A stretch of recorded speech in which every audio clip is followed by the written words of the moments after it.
정신건강의학과 전문의 최명기입니다. 오늘은 열등감이라는 주제를 갖고 우리 구독자분들을 갖다 찾아뵙도록 하겠습니다. 열등감을 느껴도 괜찮습니다. 보통 우리가 누가 나는 열등감 때문에 너무 힘들어 하면은 많은 분들은 좀 듣다가 결국은 아이 너 그렇지 않아 열등감을 느끼지 마 라고 얘기하게 됩니다. 그러나 당사자는 그 말이 별로 그렇게 와닿지가 않아요. 왜냐하면 열등감은 지금 내가 느끼고 있는 감정이거든요. 그래서 내가 이러이러하게 열등감을 느낀다는데 넌 그렇게 열등하다고 생각할 만한 이유가 없어 라고 하지만 당사자의 마음은 그렇지 않다는 거예요. 오히려 그거는 당사자한테는 전혀 공감을 못 해주고 자신의 말을 갖다 좀 막으려고 하는 거로 생각이 되면서 화를 내기도 하고 그래요. 인간은 모두 다 자신만의 가치가 있다. 사실일 수 있습니다. 또 당신은 사랑받기 위해서 태어난 존재라는 우리 유명한 노래도 있습니다. 처음에는 위로가 됩니다. 그러나 그럼에도 불구하고 자꾸 살면서 내가 잘하는 게 없다라고 생각이 되면 우리는 열등감을 느끼게 되는 겁니다. 그런데 열등감을 느끼는 건요, 그다지 잘못된 게 아닙니다. 죄를 범하는 게 아니에요. 내가 만약에 현재 열등한데 열등감을 느낀다는 건 굉장히 정상이고 나를 잘 파악하고 있는 거예요. 그리고 만약에 내가 열등하지 않은데 열등감을 느끼고 있다고 하면 그건 문제가 되겠지요. 그러나 사실 나에 대해서 나만큼 잘 아는 사람들이 없어요. 내가 느끼는 감정이 진실인 거예요. 우리 엄마는, 우리 아빠는, 진짜 나의 친구들은 나의 의사에 반하면서 열등감 느낄 필요가 없어 라고 할지 모르지만요. 여러분, 열등감 느껴도 됩니다.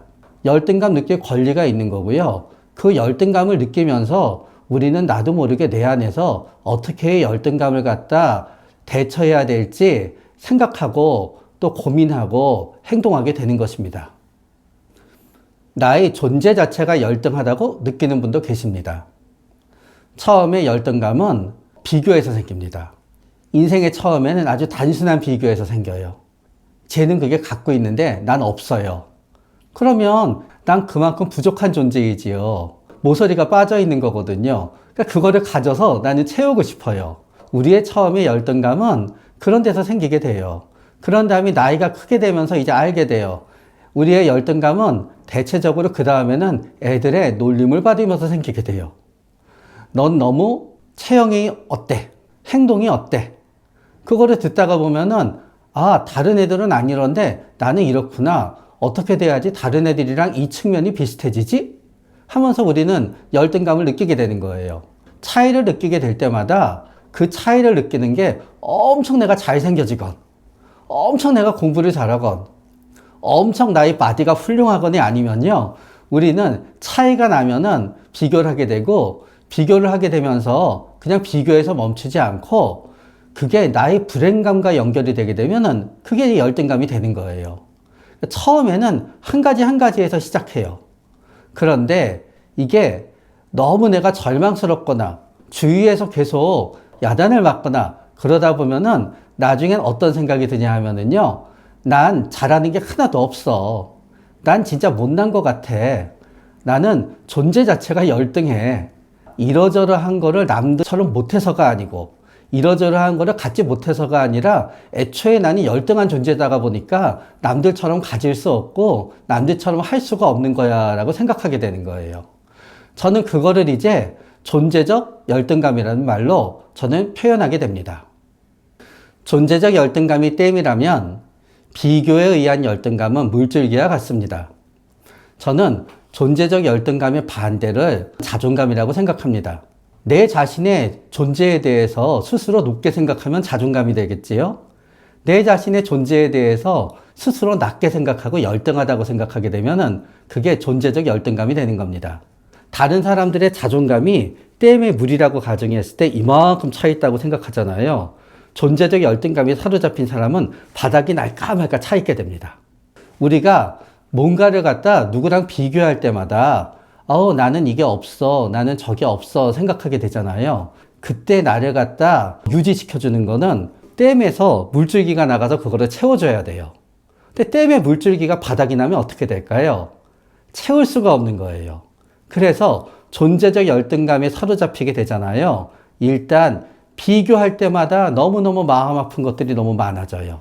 원래 난 그렇게 존재적 열등감이 심한 사람이 아니었어요. 그런데 내가 갑자기 미국에 가게 됐어요. 미국에 갔더니 나는 한국에서 영어 꽤 한다고 생각하고 있었는데 너무너무 생활이 불편한 거예요. 영어를 잘하는 사람을 볼 때마다 열등감이 엄청 심해져요. 비교 열등감이 심해지지요. 점점 그것 때문에 비교하다가 보면은요, 내 한국에서의 높던 자존감은요, 어느새 점점 깔아앉아 버리게 되는 거예요. 비교하는 열등감이 쫙 물을 빨아들이게 되면은 결국 어느 한계에 있게 되면은 존재적 열등감이 심해지게 되는 거죠. 여러분, 재벌은 얼마나 대단합니까? 그런데 이런 얘기 하면은 재벌들은 싫어하시겠지만 직계가 있고 반계가 있지요. 내가 재벌의 반계의 반계예요. 쟤는 이따만한 회사를 물려받았어요. 난 요만한 회사를 물려받았어요. 그러면 비교에 한 열등감이지요. 그러나 존재적 열등감이 되게 됩니다. 태어날 때부터 쟤네는 직계고 나는 반계의 반계야. 그러면서 존재적 열등감으로 이어지지요. 심리적 하이에나를 쫓아내야 됩니다. 존재적 열등감은 보통 존재에서부터 시작해요. 그럼 가장 심리적 하이에나에 해당되는 분들은요, 의외로 나의 존재를 만들어준 나의 부모님이십니다. 우리 부모님들은 참 모순되는 말을 하고는 하세요. 반에서 내가 30명인데요. 내가 14등 하잖아요. 난 공부를 잘하는 거예요. 평균보다 잘하니까. 내가 엄마 나 공부 잘해. 나 평균보다 잘해. 그럼 부모님은 얘기하시지요. 얘야 그거로 갈 수 있는 대학이 어디에 있겠니? 그거는 공부를 못하는 거란다. 너의 열등함을 인지해야 돼. 엄마 그럼 나 열등하니까 이제 공부 못하고 안 해야 되겠네. 그러면 아니야 너는 열등하지 않아. 또 그럽니다. 너는 잘할 수 있어. 왜 열등감을 가지니? 그러면 애가 시험을 못 보잖아요. 그럼 또 그럽니다. 왜 시험을 이거밖에 못했니? 그러니까 도대체 아이한테 넌 맨날 공부를 못한다고 열등하면서요. 너는 공부를 잘할 수 있으니까 열등감을 계속 가지면 안 된대요. 말도 안 되지요. 보통은 부모님이 뭔가 흠을 잡고 뭔가 나를 인정해주지 않게 되잖아요. 그 부모님만 만나면은 완전히 기가 빨리게 되는 거예요. 내가 별로 그렇게 좋은 대학에 가지는 못했어요. 그러나 내가 사업을 해서 한 달에 진짜 큰 돈이지요. 한 달에 한 7, 800씩 내가 남기고 있어요. 그런데 우리 형은요, 좋은 대학 갔어요. 공무원이에요. 그런데 한 3, 400 받아요. 밖에서는 다들 나를 존경해요. 야, 네 나이에 어떻게 그렇게 돈을 벌 수 있니? 하는데요. 집에만 가면은 엄마는 계속 형은 공부 잘하고 자랑스러운 사람이고요. 나는 장사만 하는 사람이에요. 자꾸 나한테는 너 그 장사하는 게 언제까지 잘 될지 아느냐. 너도 제대로 된 직업을 하든가 먼저 해봐야 되지 않느냐. 그러면은 나는 쫙 기가 빨리게 되지요. 그래서 그 자녀의 입장에서는 심리적 하이에나가 부모님이 되어버리잖아요. 진짜 죄송하지만 가급적 덜 봐야 됩니다. 우리가 만나게 되는 그 다음에 심리적 하이에나, 과연 누구냐? 직장 상사입니다. 물론 직장 상사보다 더 심리적 하이에나한테 시달리는 분들은 제가 딱 한 부류인 분들을 더 압니다. 그거는 박사 논문을 쓰는 대학원생들입니다. 박사 논문을 쓰는 대학원생들한테는요, 진짜 죄송하지만 상당수의 논문 지도 교수님은 심리적 하이에나가 되십니다. 무척 괴로움을 주지요. 그 다음에 심리적 하이에나는 직장 상사들입니다.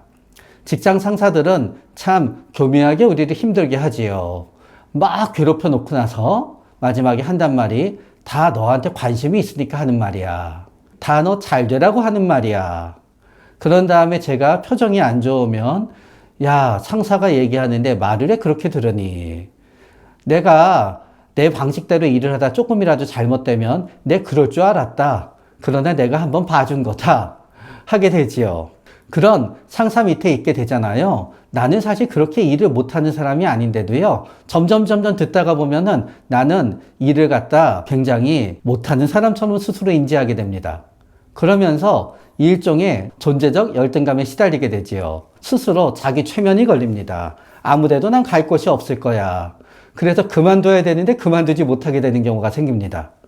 그러다 보면은 몸이 너무 아픕니다. 우울증이 걸립니다. 그러다 보면 결국은 병가를 내게 되고요.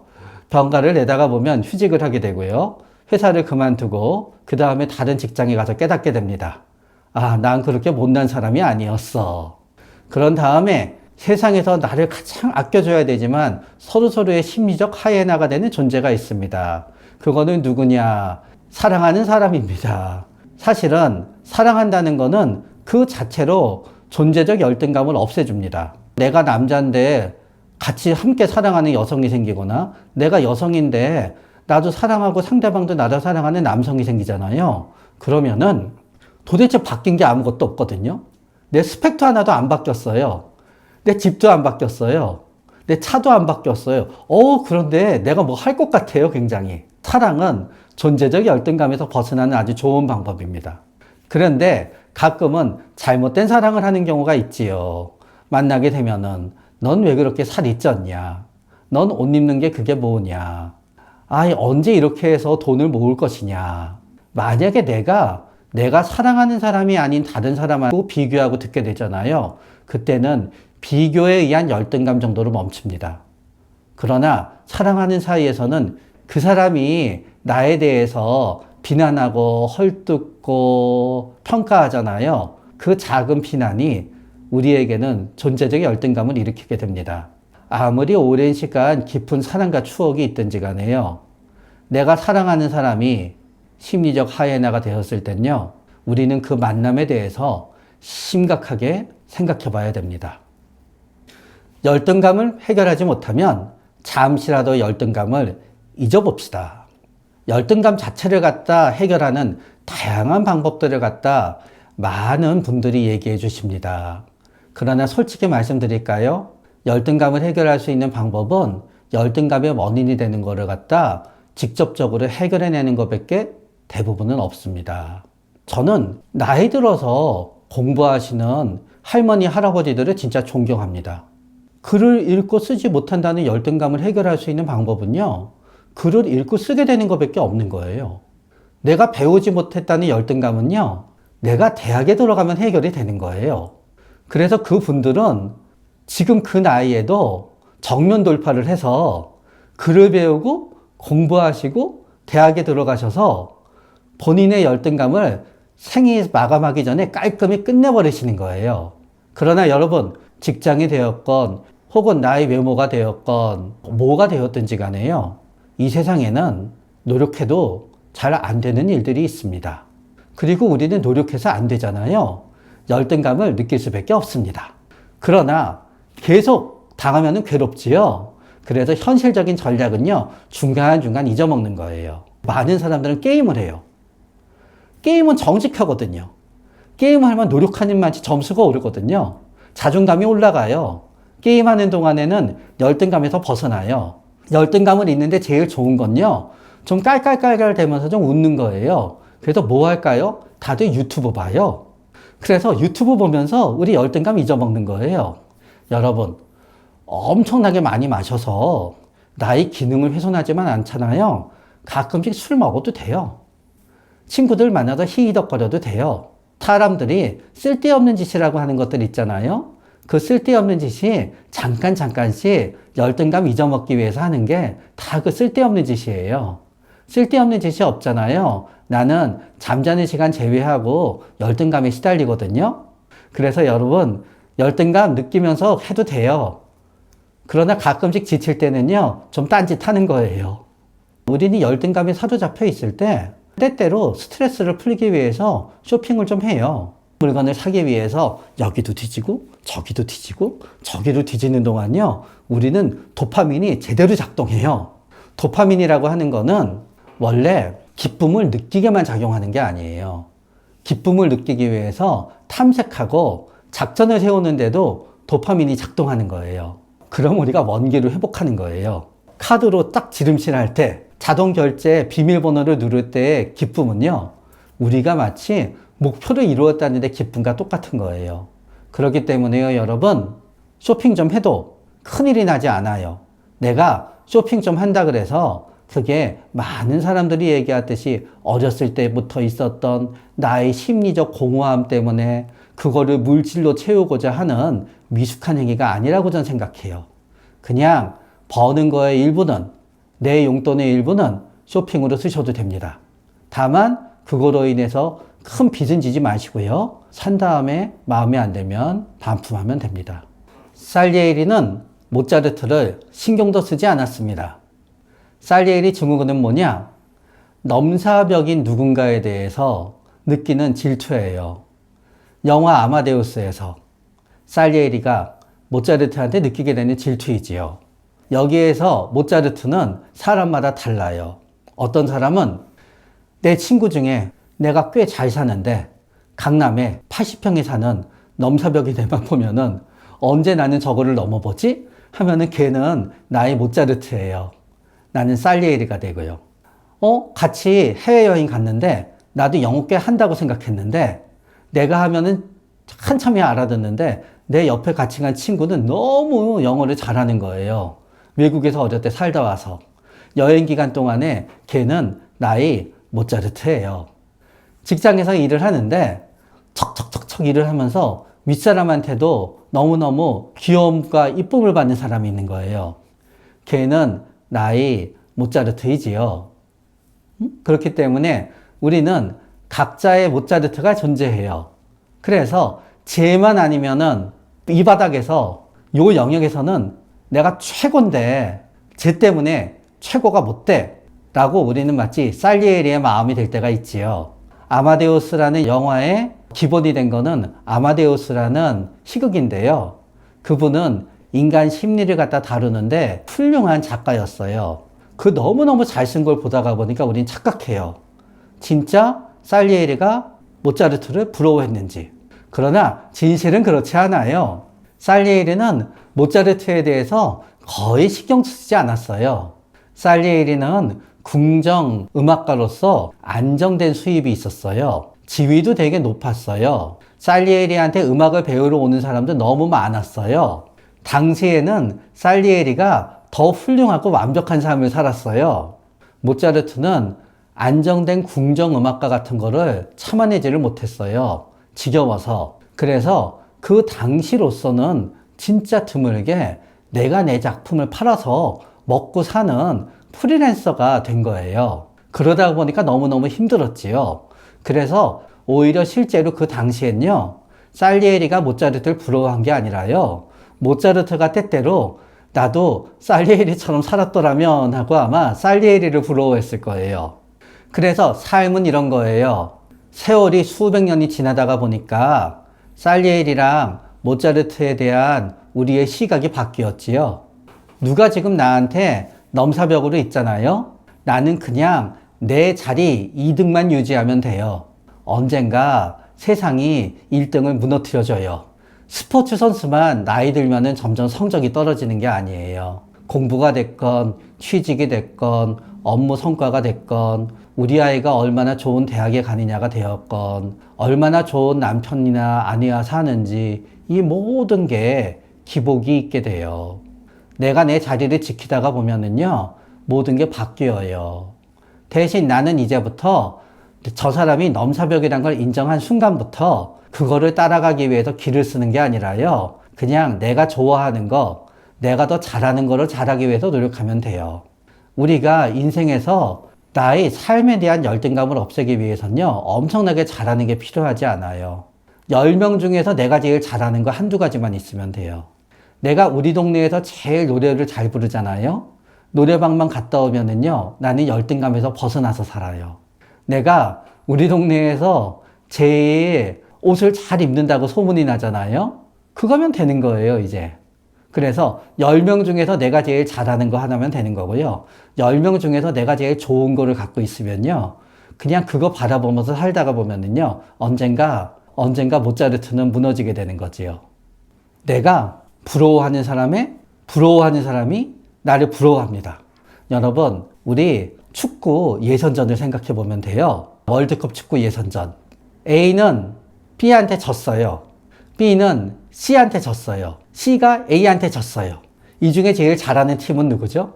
똑같지요. 삶은 그런 거예요. 나는 누구를 보서 뭐 부러워해요. 어쩜 저렇게 돈을 많이 모았을까? 돈을 많이 모았다고 내가 부러워하는 사람은요, 딴 사람을 보면서 또 부러워해요. 어쩜 저렇게 맨날 삶이 피곤해도 웃는 얼굴일까? 부러워해요. 실제로 돈 많아도 스트레스 받고 찡그리는 사람, 웃고 다니는 사람 괜히 부러워해요. 웃고 다니는 사람은 또 나를 보면서 부러워해요. 어쩜 저렇게 좋은 아내, 좋은 남편을 두고 있을까? 이런 식으로 해서요, 우리는 결국은 모든 게 완벽하지가 않아요. 그런데 이거는 왜 중요한가 하면은요, 열등감은 결국 어디에서 탄생하냐 하면은 상대방이 나에게 대해서 우월감을 갖고 있을 거라는 데 대해서 내가 열등감을 느끼게 돼요. 그냥 쟤가 나보다 잘하네 해서 멈추잖아요. 나는 그냥 열등함을 느낄 뿐이에요. 그런데 쟤는 나에 대해서 우월감을 느끼고 있을 거야 라고 생각하잖아요. 그때부터 열등함이 열등감이 돼서 나를 괴롭히게 되는 거지요. 이랬을 때요, 여러분이 누구를 보고 부러워할 때 그 누구도 그 누군가를 보면서도 부러워하는 게 있습니다. 한 바퀴 돌잖아요. 결국은 부러워하는 사람이 나를 또 부러워하는 게 있습니다. 그렇게 돌고 도니까요, 너무 나의 열등함에 대해서 열등감으로 너무 괴로워하지는 맙시다. 가능하면 실패할 일에 도전하지 맙시다. 실패처럼 열등감을 심하게 느끼게 하는 게 없습니다. 영화나 드라마를 보면 뭔가에 도전했다가 엄청나게 박살이 난 다음에 그래도 최선을 다하니까 나는 후회하지 않아. 여러분의 삶을 되돌아보세요. 그렇게 열심히 노력하고 끝내 결과를 이루지 못했는데 후회하지 않으신 적이 있으십니까? 없습니다. 남에 대해서 얘기할 땐 쉬워요. 믿자의 본전이야. 도전해봐. 근데 뭐가 믿자의 본전이에요? 그것 때문에 잠도 못 자고 속상해하고 슬퍼해야 되잖아요. 그러니까 믿자의 본전은 없는 거예요. 옆에서는 자꾸 나를 갖다 들이밀어요. 나는 알아요. 나는 이거를 열심히 안 해서 안 되는 게 아니에요. 안 될 것 같기 때문에 열심히 안 해요. 그러나 내 옆에 있는 분들, 그게 어머님이 될 수도 있고, 혹은 남편이 될 수도 있고, 선생님이 될 수도 있고, 혹은 간절히 내가 그거를 하기를 원하는 진짜 좋은 친구가 될 수도 있지만요. 그 사람은 내가 아니기 때문에요. 그럴 때 그 사람들은 나한테 이러지요. 넌 자존감이 낮아서 문제야. 열등감을 극복해야 돼. 열등감을 극복하려면 도전해야 돼. 그런데 여러분, 진짜 그게 여러분도 잘하고 싶고 여러분이 잘하는 거라고 생각이 되잖아요. 그땐 계속 도전하셔도 돼요. 그럼 내가 잘한다는 증거는 뭐냐? 도전할수록 조금씩 실력이 늘어야 돼요. 그러면 실패해도 도전할 맛이 나거든요. 그러나 여러분, 내가 아무리 생각해도 내가 잘하는 게 아니에요. 그리고 도전할 때마다 별로 실력이 늘지 않아요. 그러면 그거는 안 하는 게 정답이에요. 해서 최선을 다해서 실패했더니 그래도 최선을 다했다는 마음 때문에 열등감을 극복하게 되는 게 아니라요. 처음에는 나는 이거에 도전해서 실패했어 라는 비교에 의한 열등감이 나중엔요, 존재의 열등감으로 바뀌어요. 그래서 안 되는 일은요, 가급적 하지 마세요. 1등도 잊어먹기는 매한가지입니다. 여러분, 1등만 기억하는 더러운 세상이란 말을 많이 하십니다. 여러분, 1980년도 올림픽 100m 금메달리스트를 기억하십니까? 세상은요, 1등도 다 잊어먹어요. 벤 존슨이나 칼 루이스 같은 위대한 사람도 다 잊어먹어요. 우사인 볼트가 어느 올림픽에서 금메달 땄는지 기억하십니까? 다 잊어먹어요, 여러분. 삶은 1등도 잊어먹고요, 2등도 잊어먹고 다 잊어먹어요. 우리는 나이가 들수록요, 남에 대해서 다 잊어먹어요. 우리가 나이 들어서 기억하는 건요, 나밖에 없어요, 나의 경험밖에. 남들은 나를 다 잊어먹어요. 그러니까 아무것도 아닌 거예요. 그래서 여러분, 1등만 기억하는 더러운 세상이 아닙니다. 1등도 잊어먹게 되는 공평하게 끔찍한 세상입니다. 그러니까 여러분, 때때로 열등감에 사로잡혀서 너무너무 괴로우실 때는요, 나보다 잘하는 사람도 전부 다 잊힐 거라는 거에 위로를 받도록 합시다. 열등감을 느끼는 것에 대해서 열등감을 느끼지만 맙시다. 열등감에 대해서 많은 강의를 갖다 듣고 그렇잖아요. 많은 분들이 하는 게 열등감이라는 미숙한 감정을 내려놓으래요. 솔직히 말해서 저 굉장히 열등감을 느끼는 분이 있어요. 누구랑은 얘기 못 하겠어요. 쪽팔려서. 그러나 정신과 의사인 그분에 대한 열등감에서 도저히 내려놓지 못하겠어요. 그분의 10분지 1 정도만 인기 있었으면 좋겠어요. 그래서 저는 못 내려놓는다는 게 제 생각이에요. 내려놓으려고 이렇게 눈 감고 노력하시잖아요. 결국은 이렇게 실눈 뜨고 보게 돼요. 그렇기 때문에요, 여러분. 열등감은 내려놓을 수가 없어요. 그래서 영화 보다가 보면은요, 치열한 경쟁 사회에서 마지막에 해탈하듯이 모든 것을 내려놓는 주인공들이 나오잖아요. 영화가 거기서 끝나요. 왜 끝났는지 아세요? 그 다음을 감독이 감당할 수가 없어요. 그래서 거기서 끝나는 거예요. 그렇게 내려놓으면은 과연 더 행복해질까요? 아니더라고요. 내려놓잖아요. 여기서 내려놓고 뒤로 물러나잖아요. 다들 후회해요. 앞에서 버틸 걸. 그래서 여러분, 열등감 내려놓지 못하는 게 정상이에요. 저는 누가 열등감을 내려놨다라고 하잖아요. 전 솔직히 거짓말 탐지기 해보고 싶어요. 아니, 열등감을 내려놔서 그렇게 모든 세상의 부와 명예에서 자유로운데 왜 나와서 강연하고 있어요? 말이 안 되죠. 그렇기 때문에 여러분, 열등감 내려놓지 않으셔도 돼요. 때때로 열등감 잊어먹으시면 돼요. 너무 괴로울 때는 이런 생각하시면 돼요. 어차피 다 죽기는 매한가지야 하면서 조금 위로받으셔도 돼요. 그러나 여러분, 제가 여러분이 꼭 하지 않았으면 하는 게 있어요. 열등감을 느끼는 나에 대해서 난 왜 이렇게 속이 좁을까? 난 왜 이렇게 대범하지 못할까? 난 왜 이렇게 멘탈이 약할까? 라고 열등감을 느끼는 나에 대해서 열등감만 느끼지 마세요.